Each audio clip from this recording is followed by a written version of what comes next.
செந்தில், நீ இப்படி நடந்துக்கிறது உனக்கு சரின்னு படுதா?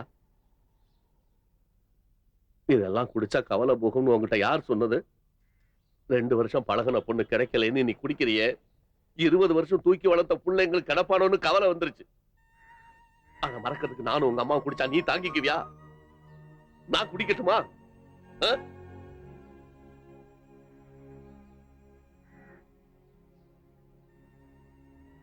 இந்த பாரு, அத மறக்கிறதுக்கு அப்பா ஒண்ணு சொல்றேன், கேக்குறியா? நாம ஒரு விஷயத்தை மறக்கணும்னா நமக்கு பிடிச்ச இன்னொரு விஷயத்து மேல கவனம் செலுத்தணும். அதையே அதிகமா நேசிக்கணும். உன் வாழ்க்கையில உனக்குன்னு ஒரு லட்சியம் இருக்கணும். எனக்கு என் புள்ள வேணும். கடைசி வரைக்கும் எங்களுக்கு நீதாண்டா ஆறுதல். உனக்கு நல்ல வழி காட்டுறதா என் கடமை. சாரிப்பா. நீ அழக்கூடாது. நடந்ததையும் இனிமே அங்க போய் வேலை பார்க்க முடியாதுங்கிறத பத்தியும் கவர்மெண்ட்டுக்கு டீட்டெயிலா ஒரு லெட்டர் எழுதியிருந்தேன்.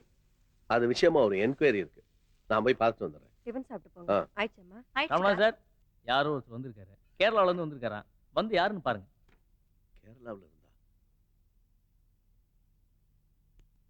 செந்தில்,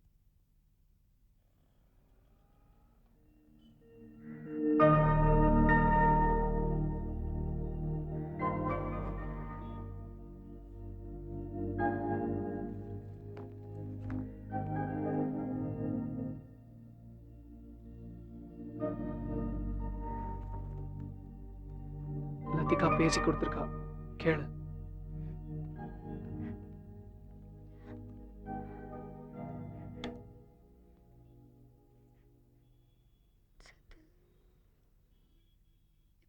செந்தில், எங்க அப்பா அம்பலத்துக்கு போலான்னு கூட்டிட்டு போய் ஏமாத்தி கல்யாணம் பண்ணி வச்சுட்டாரு. என்னால அவர் மீது என்ன பண்ண முடியும் செந்தில்?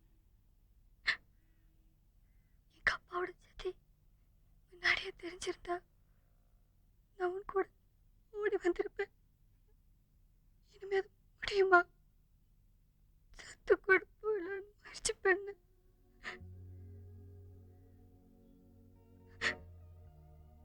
ஒன்று பிரிஞ்ச இந்த ஒரு மாசத்துல உன் வீட்டுல செருப்பு நீ கொடுத்த முதல் முத்தம் உன்னை எப்பவும் ஞாபகப்படுத்துற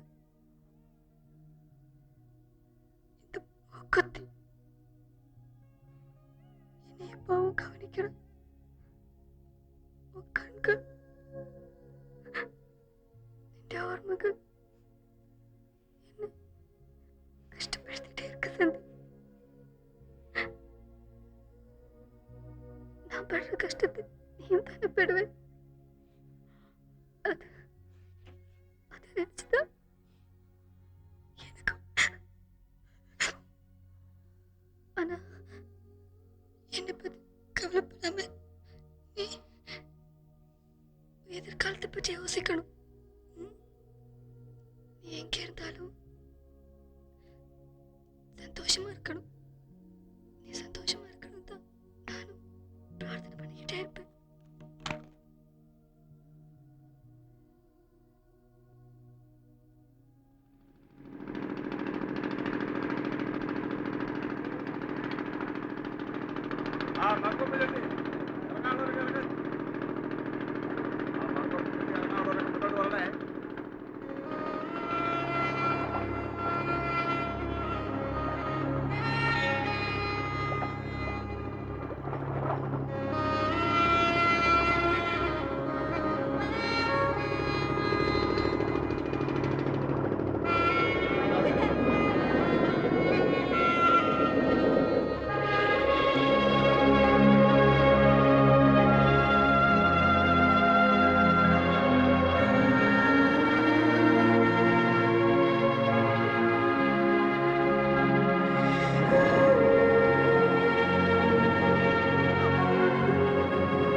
சர்ப்ரைஸ் மேன். கம். அது வீட்ல ஊருக்கு போனாலும் போனாங்க, எல்லா வேலையும் நாமளே பார்க்க வேண்டியிருக்கு. இன்னைக்கு உனக்கு சாப்பாடு கூட என் கையால தான்.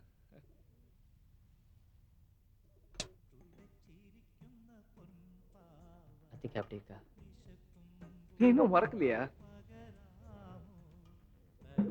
அடிக்கடி நினைக்கிறது இல்ல, எப்போ ஆகுது.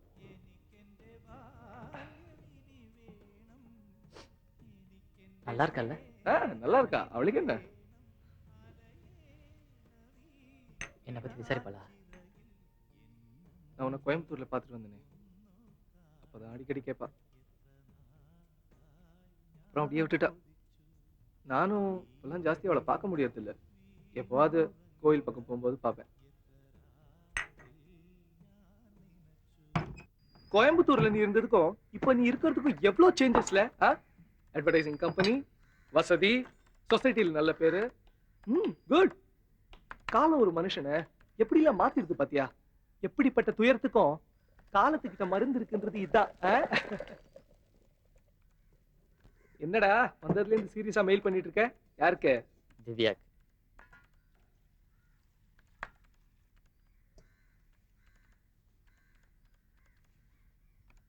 திவ்யா என் லைஃப்ல ரொம்ப முக்கியமானவ. லவ் ஃபெயிலியர்ல கோயம்புத்தூர்ல முடங்கி போய் கிடந்தனா, இப்ப நீ சொன்னியே அத்தனை மெரிட்டோட இங்க வர்றதுக்கு காரணமானவ. என்னை எனக்கு அடையாளம் காமிச்சவ. நீ என்னை பார்த்ததுக்கு அப்புறம் கோயம்புத்தூர்ல அப்பா அம்மாவோடைய 2 வருஷம் ஓடி போச்சு. வாழ்க்கையில என்ன பண்றதுன்னு தெரியாம இருந்தேன்னா வெள்ளை தேடி சென்னைக்கு போனேன். காலம் எனக்கு புது புது அனுபவங்களையும் புது புது நண்பர்களையும் அறிமுகப்படுத்திக்கிட்டே இருந்துச்சு. மிஸ்டர் செந்தில் தானே நீங்க? ஆமா. ப்ளீஸ் கம், வாங்க வாங்க. By the by mister Ganesh Babu எம்ஆர்எஃப்ல சூப்பர்வைசரா இருக்காரு. ஹலோ. வர வர தண்ணி ரொம்ப சாக்கடைனா நார ஆரம்பிச்சிச்சுப்பா. இவரு மிஸ்டர் உமாபதி ஹைகோர்ட்ல லாயரா பிராக்டிஸ் பண்ணிட்டு இருக்காரு. Hello sir. Hello sir. I am Velmurugan. Vel association சொல்லி பாரிஸ் கார்னர்ல பெரிய ஆபீஸ் இருக்கு, சொந்த பிசினஸ். எஸ், இப்படி எல்லாம் சொல்லுவேன்னு நினைக்காதீங்க. 3 பேரும் வெத்து வேட்டுங்க, வேலை வெட்டி இல்லாத வெட்டி பசங்க. இப்ப காலர் டிஃபன் கூட நீங்க தான் வாங்கி தர போறீங்கன்னா பாருங்களேன்.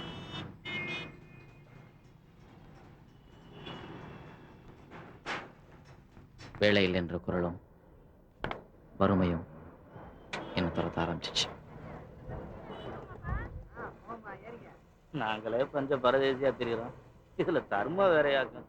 நல்ல ஆளு பார்த்து கேக்குது. இது மெயின் புட்டு, இது சைடிஷ்.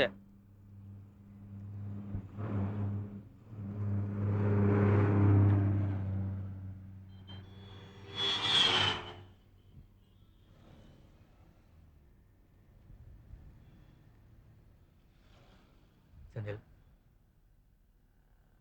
எனக்கு 2 பீஸ் டாய். காலையில இருந்து நடந்தேன்னா ரொம்ப பசிக்குது.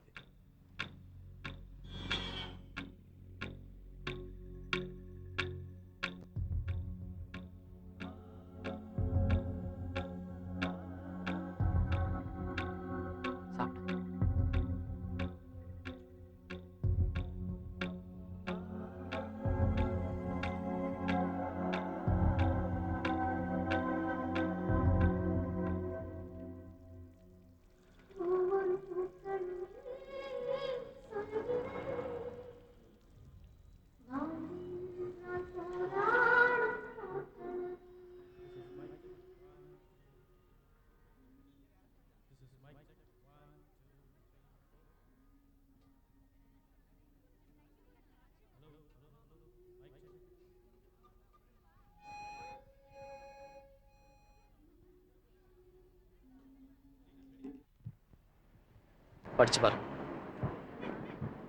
படிச்சு பாரு. வணக்கம். நாங்கள் உங்ககிட்ட கொடுத்துருக்கிறது, எங்கள் அப்பா ராணுவத்தில் இறந்துட்டாரு, எங்கள் அம்மா பக்கவாதத்தால் வீட்டில் படுத்திருக்காங்க, நான் பிறகு ஊமை, எங்களுக்கு ஏதாவது பண உதவி செய்யுங்கன்ற கார்டு இல்லை. எங்கள் அட்ரஸ், நாங்கள்லாம் வேலையில்லா பட்டாதாரிகள். நான் பிஎஸ்சி, இவன் எம்காம், இவனுக்கு ஃபோட்டோகிராஃபி தெரியும், இவன் பிஎஸ்சி. இந்த சிட்டியில் எங்கே சுற்றினாலும் எந்த வேலையும் எங்களுக்கு கிடைக்கல. உங்களில் யாரோ ஒருத்தர் ஒரு பெரிய பிஸ்னஸ் மேனாக இருக்கலாம், ஒரு பெரிய ஆஃபீஸில் வேலை பார்க்கலாம், இல்லை உங்களுக்கு தெரிஞ்ச இடத்துல எங்கேயா வேலை காலி இருக்கலாம். எந்த வேலையா இருந்தாலும் எவ்வளவு தூரமா இருந்தாலும் நாங்கள் கொடுத்த அந்த முகவரிக்கு தெரியப்படுத்துனீங்கன்னா உங்களால எங்களுக்கு அந்த வேலை கிடைச்சுன்னா எங்களுக்கு ரொம்ப உதவியா இருக்கும், சந்தோஷமா இருக்கும்.